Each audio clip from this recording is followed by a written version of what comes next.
Okay, so this is the not the usual place you'd load the job up from, but on this occasion, because it's just a test case, this is where we are.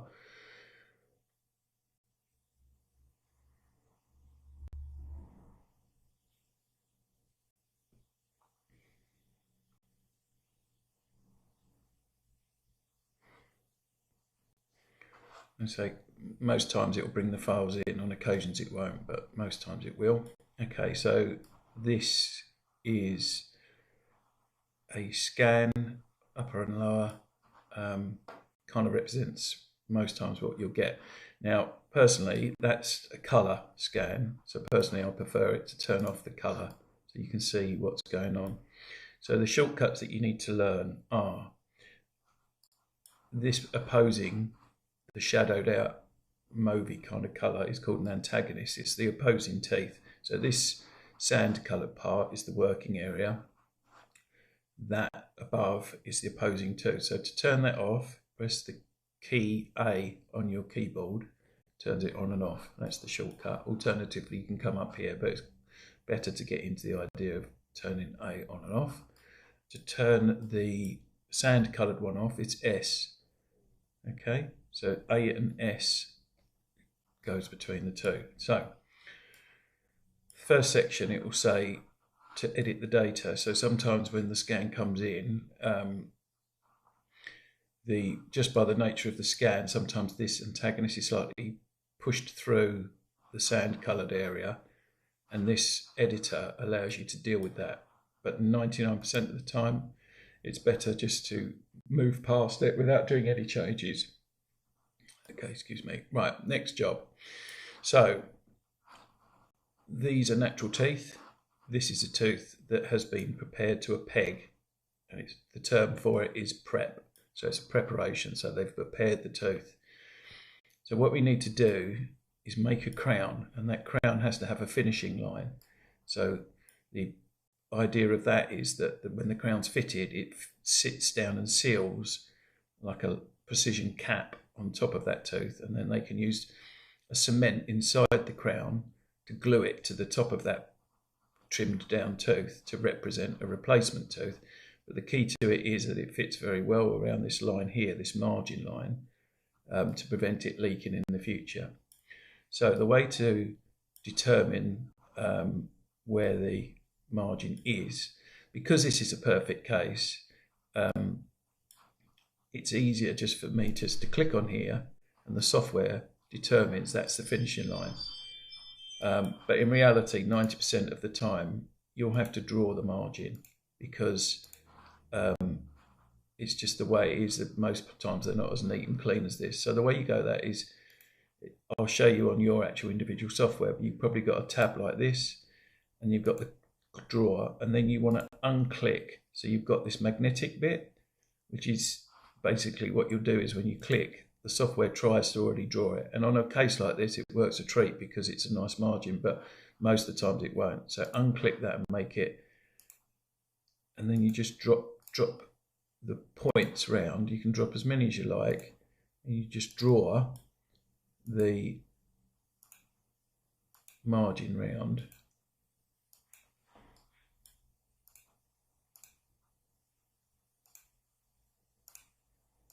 And then double click at the end, it joins it together. So then you've created your boundary line or your margin line, and it has to sit accurately on that line. So I'm just going along, making sure it sits on the line. So sometimes it could be like that, and you need to just put it on the line. Okay.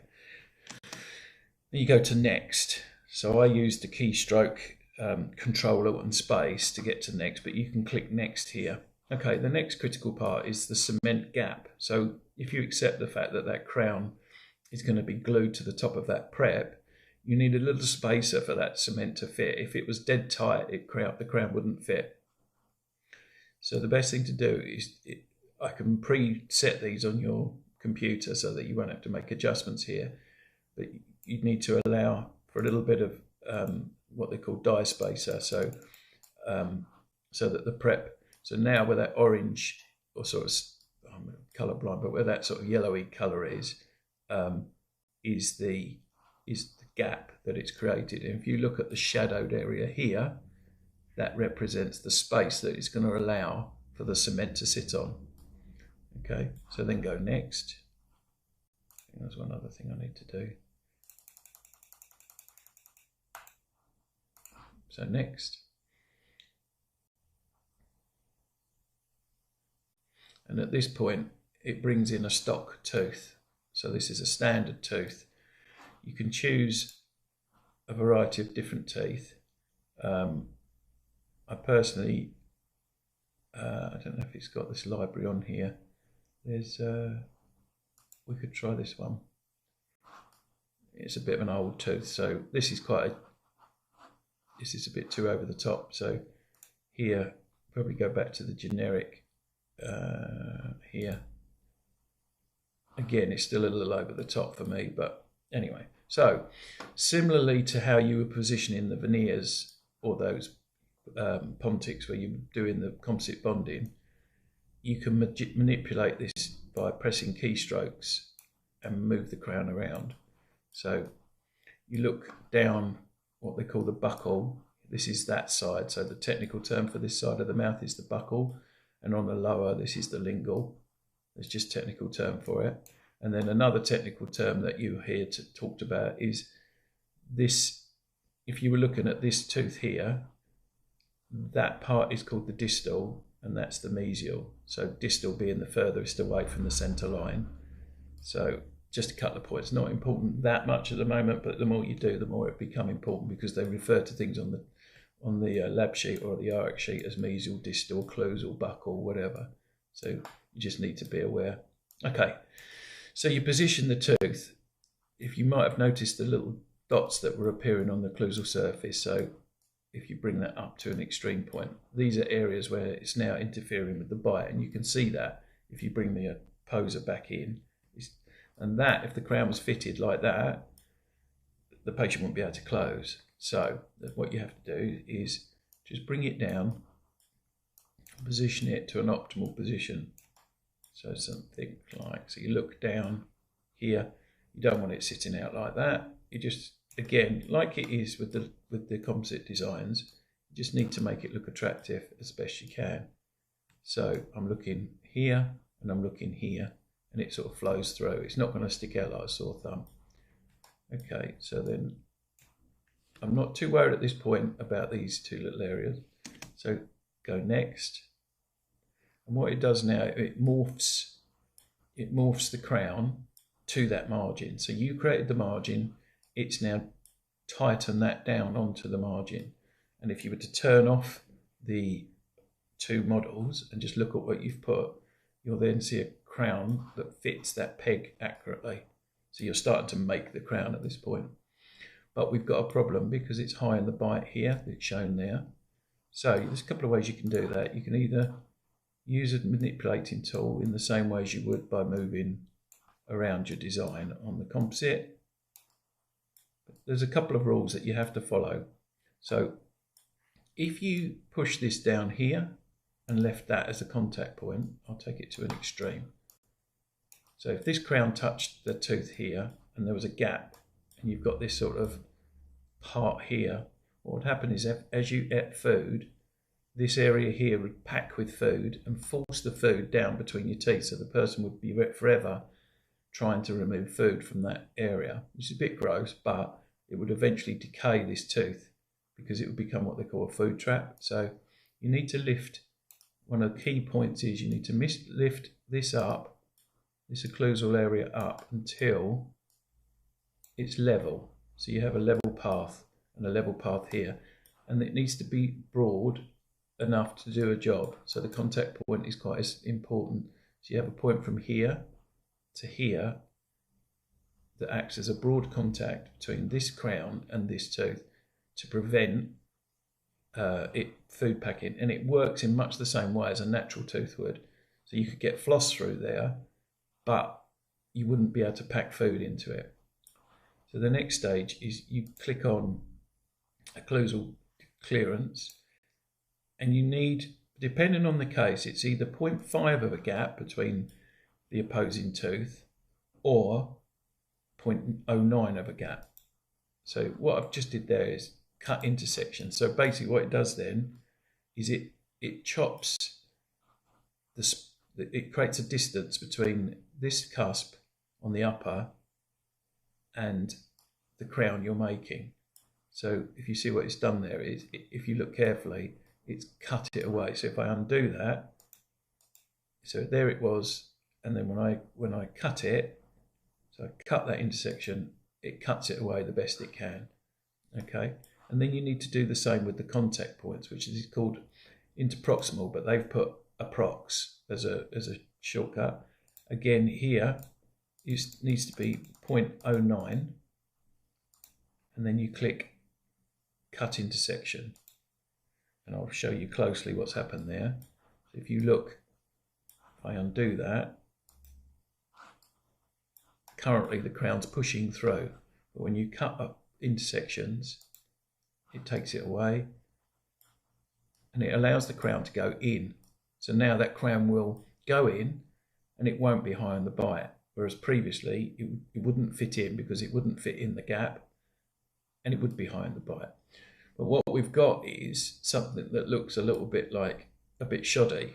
So this is where you refine it in much the same way as you would refine a composite job. So you just smooth and make it look attractive. The better you are at this, the easier the crown is to finally finish. So you just trace out some of the lines that already exist on the case, and then if you observe very closely this scan, and in most natural teeth you have these lines, you've got little lines and flat spots. So you've got a little flat area there, you've got a little line there, you've got a secondary wear facet just here. So then you just get a bit creative to some extent, and you just, that's pretty rubbish, I'll do that again. So turn the power down potentially, bring the brush up, and just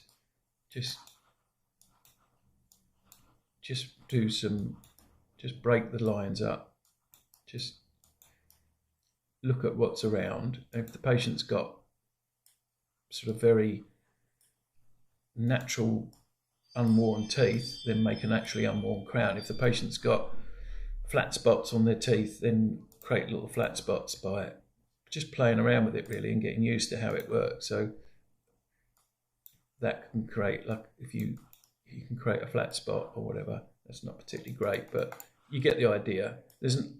With this, there's no rights and wrongs. You can do and undo without any problems. So once you've made sure the contact points are right, that the bite is clear, that spot there shows that you can't go any thinner. Okay, so if you, actually I lied, you probably can go a bit thinner. I don't know why that was showing. So yeah, I know it is as still as it can be. So that is now, that sort of reddish area is as thin as the crown can be. If you go any thinner, it will create a hole in the crown.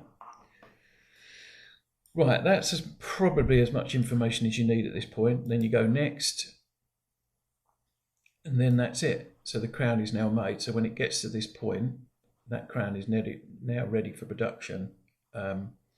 If on some cases you can get creases and things when you go to this final stage, so you can go back and then turn off your model and then go here and smooth, and just smooth out any little creases. It will just help with the final fit of the crown, and then that gets sent to a machine that cuts it out of a solid block of what they call zirconia, which is then put in a kiln, fired, and then the final stage is glazed, much the same as a pot is glazed. And then when you glaze it, you can add natural characteristics like little stains in the fissures. So these little lines through the middle are called fissures. So if you put stain in that, and you can create little natural looks so that once that's fitted, it kind of disappears, and that broken down rotten tooth has been replaced by a false tooth in effect, but a very accurate one. Anyway, I hope that makes sense. When you get to the final stage, you just say, I'm done. You close. And if you were doing it on Medit, it would go back to into it, and then I can check it. So fundamentally, that's all there is to it.